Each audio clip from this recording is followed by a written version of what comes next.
I recently read the book 0 to 1 by author Peter Thiel. Author Peter Thiel was the co-founder and CEO of PayPal. And in 2002, he sold PayPal to eBay for $1.5 billion. After the sale, the original members of Peter Thiel's team at PayPal, people he personally hired and mentored, went on to create companies such as Yelp, LinkedIn, and YouTube. These billion-dollar companies have fundamentally changed the way we use the internet today. Based on the number of successful companies that Peter Thiel has influenced, it seems that he knows the secret to building a billion-dollar business and building a better future. After reading Peter Thiel's book 0 to 1, I've discovered 3 counterintuitive ways to think about starting a business and building a better future. First, bet on a contrarian truth. Try to answer the following question. What important truth do very few people agree with you on? Steve Jobs knew the truth about how we would use a smartphone in the future. Jobs knew that we didn't need or want a physical keyboard, but almost everyone at that time disagreed with him. Uber and Airbnb bet on the contrarian truth that you and I would be willing to get in a stranger's car or stay in a stranger's house. Netflix bet on the contrarian truth that most of us love to binge watch TV. The best answers to the contrarian question reveal a truth about how people will act in the future in ways they're either unwilling to admit right now or are just unaware of. Now, why is it so important to bet your business on the contrarian truth? Well, if you don't, you'll be on the fast track to bankruptcy. Peter Thiel says, all failed companies are the same. They fail to escape competition.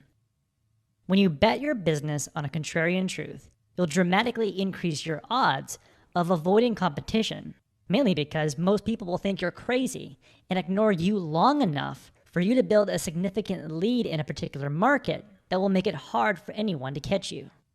But here's a word of caution. Make sure you bet on a contrarian truth whose time has come. In the late 2000s, there was something called the Green Tech Revolution. The Green Tech Revolution was based on a contrarian truth that we would all go from non-renewable resources like oil and natural gas to renewable resources like solar and wind. It may have been and it still will be a truth of humanity, but it was a truth whose time hadn't come yet.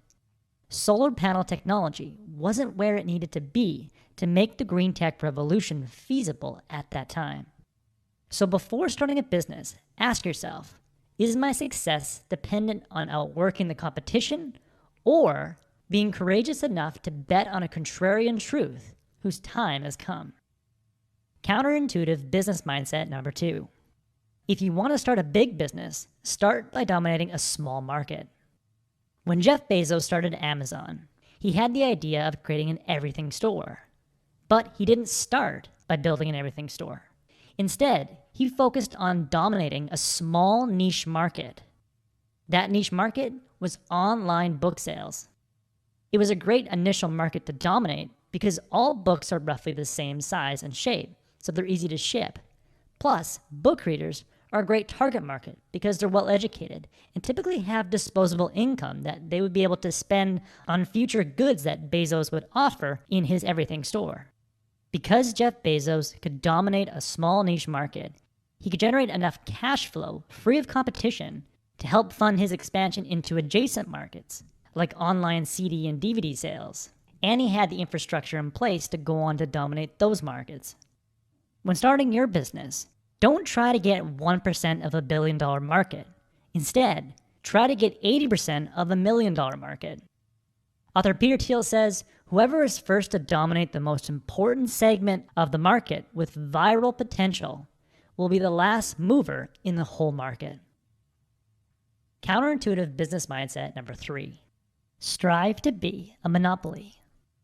Now you might be thinking, wait, aren't monopolies evil? Well, yes, a monopoly that bullies its competitors and takes advantage of its customers is evil. But most monopolies today actually don't act like that. Most monopolies are actually good for the world. Google has a search engine monopoly, and because of that monopoly, they can generate so much profit, which allows them to give back to society in a big way. If Google didn't have a search engine monopoly, Do you think they would pursue projects like free internet for everyone, or Google Maps and self-driving cars? When you establish a monopoly, you prevent the competition from eating away your profits, and that ensures that you stay in business. If you aim for anything short of being a monopoly, you're aiming to go out of business. There are 4 ways to become a monopoly and secure a high profit margin without bribing politicians or resorting to organized crime. To understand these 4 ways, just think of the big 4: Apple, Google, Facebook, Amazon. Monopoly method number 1, brand association. What brand comes to mind when you think of an electronic device that makes you look fashionable? I'm guessing it's Apple. And if Apple is the first brand that most people think of when they consider buying a device that makes them look cool, it's tough for any other brand to compete in the market of fashionable consumer electronics.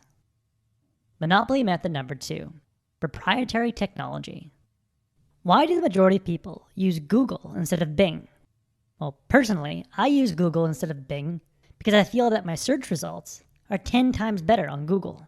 Since Google's algorithms are 10 times better than its competitor, and those algorithms are proprietary, it's nearly impossible to copy them and catch up to them. Monopoly method number 3, network effects.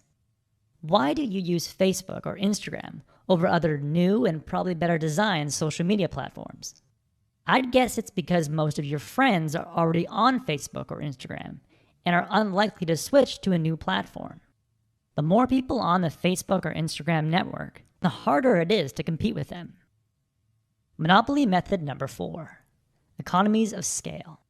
Why do you think that Amazon can offer free shipping on a 100-pound sofa when most furniture retailers charge you $50 to ship that same sofa? The answer is economies of scale. Because Amazon has such a large infrastructure in place and ships so many products, their fixed operating costs per item are incredibly low, which allows them to make more profit on each item and offset the cost of shipping, which makes it nearly impossible for smaller retailers to compete with them. So in the end, if you want to create a high-growth company and build a better future, bet on a contrarian truth whose time has come, and then build a big business around that truth by first trying to dominate a small market. Once you've proven that you can dominate a small market, expand to adjacent markets and set your sights on becoming a monopoly of a much broader market by either achieving brand association like Apple, using proprietary technology like Google, building a superior network like Facebook, or reducing your costs through economies of scale like Amazon. That was the core message that I gathered from 0 to 1 by Peter Thiel. This book is essential reading for any aspiring entrepreneur. I highly recommend it.